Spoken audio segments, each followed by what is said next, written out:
الحمد لله وكفى والصلاة والسلام على سيدنا محمد المصطفى وأحمد المجتبى وعلى آله الأتقياء وأصحابه الأصفياء أما بعد فأعوذ بالله من الشيطان الرجيم بسم الله الرحمن الرحيم الذين ينفقون في السراء والضراء والكاظمين الغيظ والعافين عن الناس واللہ یحب المحسنین۔ صدق اللہ العظیم۔ سورۃ آل عمران کی آیت نمبر 134 میں نے ابھی تلاوت کی ہے، اس کا ہم ترجمہ اور تفسیر سیکھیں گے۔ دعا ہے کہ اللہ ہمیں تادم عزیز قرآن کے ساتھ وابستہ رکھے۔ فرمایا الذین ینفقون فی السراء والضراء، یہ متقیوں کی صفات بیان کی جا رہی ہیں۔ پیچھے رب کائنات نے ارشاد فرمایا کہ اس جنت کی طرف دوڑو، وسارعوا الی مغفرۃ من ربکم وجنۃ عرضها السماوات والارض، کہ جس کا عرض آسمان اور زمین ہے، اس جنت کی طرف دوڑو۔ اعدت للمتقین، جو پرہیزگاروں کے لیے تیار کی گئی ہے۔ تو پرہیزگار کون ہیں؟ فرمایا الذین ینفقون فی السراء والضراء، وہ لوگ ہیں جو خرچ کرتے رہتے ہیں خوشی میں اور تکلیف میں، والکاظمین الغیظ، اور غصہ دبا لیتے ہیں، والعافین عن الناس، اور لوگوں کو معاف کر دیتے ہیں، واللہ یحب المحسنین، اور اللہ احسان کرنے والوں کو پسند کرتا ہے، اللہ نیکی کرنے والوں سے محبت رکھتا ہے۔ رب کائنات نے اس آیت مبارکہ میں متقی لوگوں کی پہچان بیان فرمائی ہے، ان کی کچھ صفات بیان فرمائی ہیں تاکہ راہبر اور راہزن میں فرق نظر آ جائے۔ بعض لوگ راہبر راہزن ہوتے ہیں، راہبر کی شکل میں، دراصل وہ راہزن ہوتے ہیں۔ تو راہزن اور راہبر میں فرق کرنے کے لیے رب کائنات نے صفات بیان کر کے واضح فرما دیا، کیونکہ قرآن حکیم نے جا بجا ارشاد فرمایا یا ایھا الذین آمنوا اتقوا اللہ وکونوا مع الصادقین، اے ایمان والو اللہ سے ڈرو اور نیک لوگوں کے ساتھ ہو جاؤ۔ دوسرے مقام پر ارشاد فرمایا کہ پرہیزگار لوگوں کی صحبت اختیار کیا کرو۔ تو مقصد یہ ہے کہ قرآن حکیم آپ صلی اللہ علیہ وسلم کے فرمودات اور اولیاء اللہ کی باتوں سے یہ بات واضح ہوتی ہے کہ نیک لوگوں کی معیت اختیار کی جائے۔ اب نیک لوگوں کی پہچان کیسے ہوگی؟ کیسے پتہ چلے گا کہ یہ جبے کبے والا راہبر ہے یا راہزن ہے؟ قرآن حکیم نے اس کی کچھ صفات بیان کی ہیں۔ دوسرے الفاظ میں یوں کہہ لیں کہ کچھ حقوق العباد کے متعلق صفات اس آیت میں بیان کی ہیں، اور حقوق اللہ کے متعلق کچھ صفات وہ اگلی آیات کے اندر بیان ہوں گی۔ تو فرمایا الذین ینفقون فی السراء والضراء، جو لوگ نیک ہیں، متقی پرہیزگار ہیں، وہ ہیں ینفقون فی السراء والضراء، جو خرچ کرتے ہیں خوشی میں اور تکلیف میں۔ یہاں مضارع کا صیغہ لائے ہیں جس کے اندر یہ بات بتلائی ہے کہ وہ خرچ کرتے رہتے ہیں، خواہ ان پر اچھی حالت ہو یا ان پر بری حالت ہو، خوشی کا موقع ہو یا تنگی کا موقع ہو، ان کے خرچ کرنے کی یہ صفت ہمیشہ جاری رہتی ہے۔ تو خرچ کرنا، اس میں جو ہے نا متقی لوگ، خواہ وہ مالدار ہوں یا فقیر ہوں، وہ ہر حال میں خرچ کرنے کی صفت سے محروم نہیں رہتے، بلکہ وہ خرچ کرنے کے خوگر ہوتے ہیں۔ تو اگر ایک آدمی مالدار ہے، وہ 1000 روپے میں سے 10 روپے خرچ کرتا ہے تو اس کو 10 روپے مشکل نہیں لگتے۔ اسی طرح ایک فقیر آدمی ہے تو وہ 1000 پیسے میں سے اگر 10 پیسے خرچ کرے تو اس کے لیے یہ بھی مشکل نہیں ہے۔ کچھ نہ کچھ اللہ کی راہ میں خرچ کرتے رہنا چاہیے تاکہ اللہ کے اس حکم پر عمل ہو جائے اور مشکل نہیں ہوگا۔ ایک ایسی صورت ہے کہ جس میں مشکل نہیں ہوگا، میں آپ کے سامنے عرض کرتا ہوں۔ ایک آدمی دن میں ایک روٹین خرچ کرنے میں ایک روٹین بنا لینی چاہیے۔ مثلا ایک آدمی اکٹھے 300 روپے خرچ نہیں کر سکتا، تو آپ ایک روٹین بنائیں کہ آپ روزانہ 10 روپے خرچ کریں۔ روزانہ 10 روپے آپ الگ رکھ لیں، جب کوئی فقیر ملا اس کو دے دیے، جب کوئی محتاج ملا اس کو دے دیے، کسی محتاج کو خود جا کر دے دیے۔ اگر آپ روزانہ کی بنیاد پر 10 روپے خرچ کریں گے، اللہ کی راہ میں اکٹھے کریں گے، تو مہینے بعد 300 روپے ہو جائے گا، اور جب مہینے بعد 300 ہوگا تو سال میں 3600 روپیہ آپ کا خرچ ہو جائے گا۔ 12 3 36، 12 3 36، 3600 روپیہ۔ تو اس اعتبار سے آپ کا سال میں 36 روپے خرچ ہو جائے گا۔ لیکن اگر آپ اکٹھے خرچ کرنا چاہیں، آپ کو وسعت نہیں ہوتی، آپ بچے بھی 50 روپے 100 روپے ڈیلی کا لے لیتے ہیں، روزانہ لے لیتے ہیں، لیکن اگر اسی خرچے میں سے ان کا خرچہ دے کر 10 روپے الگ رکھ لیے جائیں کہ یہ میرے آج کے 10 روپے اللہ کے لیے ہیں۔ تو یہ اتنی آسان ترکیب ہے کہ اس سے خرچ کرنے کی عادت بھی رہے گی اور اللہ کی راہ میں خرچ بھی ہوتا رہے گا، اور ایک ایک دن کا اکٹھے ہوتے ہوتے سالوں میں بہت بڑی مقدار بن جائے گی۔ تو فرمایا الذین ينفقون فی السراء والضراء، فقیر آدمی بھی خرچ کرنے سے محروم نہ رہے، وہ بھی اللہ کی راہ میں خرچ کرے، اگرچہ تھوڑی چیز ہی خرچ کرے۔ تو یہاں ایک تو یہ معلوم ہوا کہ خرچ کرنا اس سے فقیر بھی مستغنی نہیں ہے، فقیر بھی خرچ کرے، جو کچھ اس کے پاس ہے اس میں بھی اللہ کی راہ، اس میں سے بھی اللہ کی راہ میں خرچ کرے، اور دوسرا امیر آدمی بھی خرچ کرے۔ اور دوسری طرف یہ بھی ہدایت ملی کہ بقدر حیثیت خرچ کرنے رہنا چاہیے تاکہ یہ مبارک خصلت اور عادت ختم نہ ہو جائے۔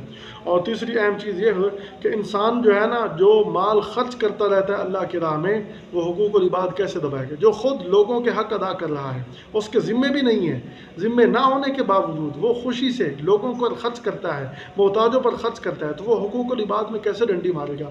وہ حقوق العباد کیسے لوگوں کے تلف کرے گا؟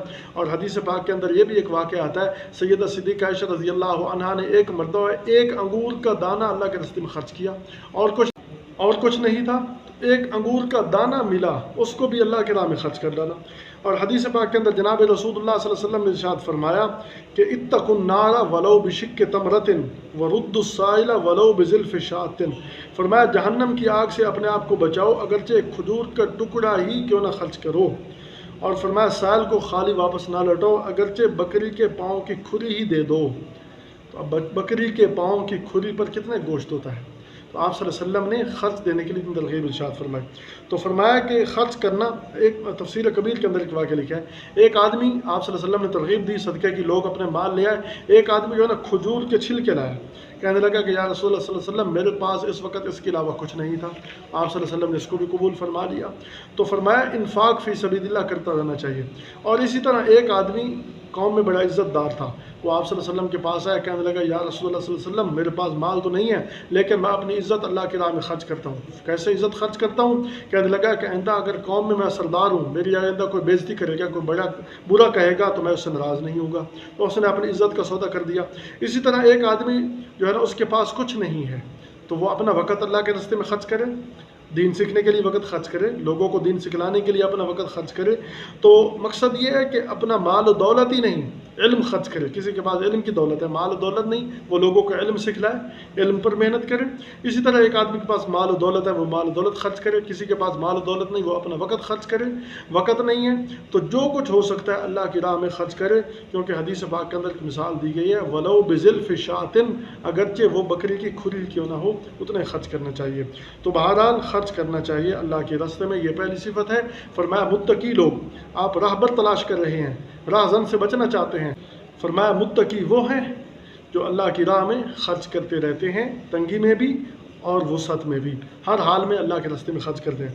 اور دوسری ان کی صفت فرمایا والکاظمین الغیظ، ان کو جب تبھی غصہ آتا ہے تو غصہ کو پی جاتے ہیں، والعافین عن الناس، اور لوگوں کو معاف بھی کر دیتے ہیں، واللہ یحب المحسنین، اور اللہ احسان کرنے والوں کو، نیکی کرنے والوں کو پسند فرماتا ہے۔ تو اب نیک لوگوں کی، پرہیزگاروں کی، متقی لوگوں کی یہ صفت ہے کہ والکاظمین الغیظ۔ ایک ہوتا ہے شریعت کے معاملے میں غصہ آنا، یہ شریعت کے معاملے میں غصہ کرنا اللہ کی رضا کے لیے یہ محبوب ہے۔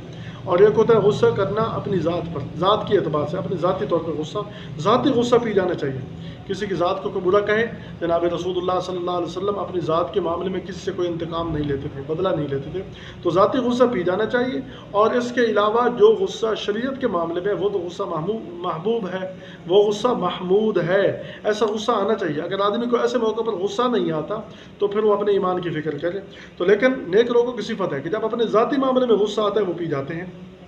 ایک واقعہ امام بہقی رحمہ اللہ نے اپنی تفسیر کے اندر نقل فرمایا، حضرت سیدنا علی بن حسین رضی اللہ عنہما، حضرت حسین رضی اللہ عنہ کے صاحبزادے جن کو امام زین العابدین کے نام سے دنیا یاد کرتی ہے، ایک مرتبہ وضو فرما رہے تھے، ان کی ایک لونڈی ان کو وضو کرا رہی تھی، دوران وضو اس کے ہاتھ سے وہ لوٹا گرا اور وہ ٹوٹ گیا، پانی آپ کے اوپر گر پڑا۔ جب پانی گرا تو غصہ آنا ایک طبیعی امر ہے، غصے کی وجہ سے ان کی طرف دیکھنے لگے تو وہ فوراً، چونکہ نیک لوگوں کے پاس رہنے والے لوگ بھی اپنی عادات نیکوں جیسے بنا لیتے ہیں، ان کے پاس رہنے سے بھی ان کو فائدہ ہوتا ہے، تو اس نے قرآن مجید کی فوراً آیت پڑھ دی والکاظمین الغیظ، فرمایا متقی لوگوں کی یہ صفت ہے کہ غصہ پی جاتے ہیں۔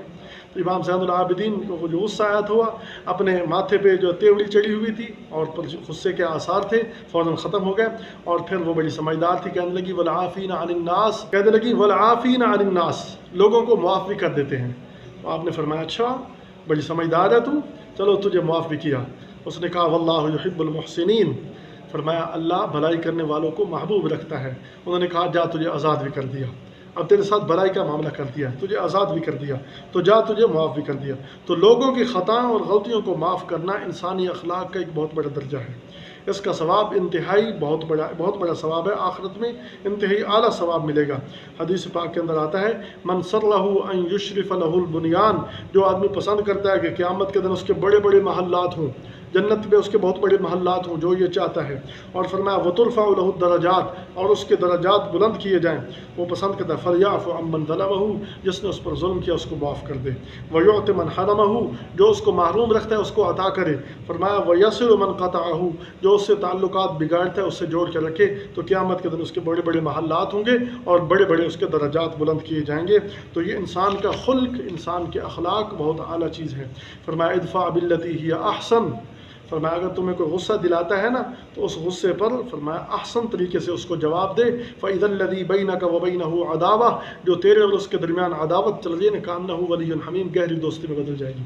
اگر اس کے اندر سلیم عقل ہوا نا تو گہری دوستی میں بدل جائے گی۔ حدیث پاک کے اندر آتا ہے سِل مَن قَطَعَكَ، جو آپ سے توڑے آپ اس سے جوڑیے، وَاعْفُ عَمَّن ظَلَمَكَ، جس نے آپ پر زیادتی کی اس کو معاف کیجیے، وَأَحْسِنْ إِلَىٰ مَنْ أَسَاءَ إِلَيْكَ، جس نے آپ کے ساتھ برائی کی اس کے ساتھ اچھائی کیجیے۔ تو یہ ہے ایک ایمان والے کی صفت، متقی کی صفات، ان صفات کو اپنانا چاہیے۔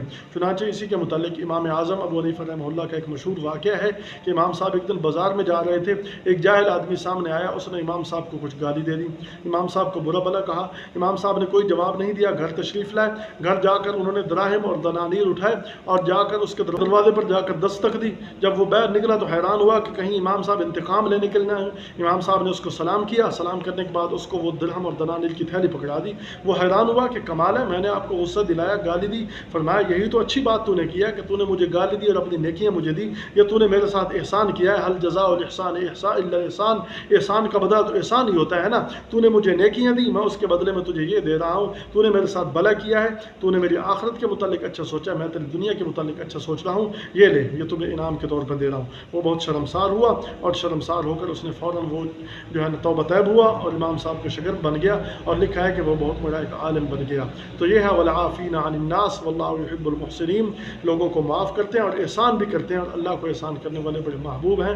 اللہ ہمیں قرآن و سنت کی صحیح سمجھ نصیب فرمائے، ہدایت عطا فرمائے، عمل کی توفیق عطا فرمائے، وما توفیقنا الا باللہ۔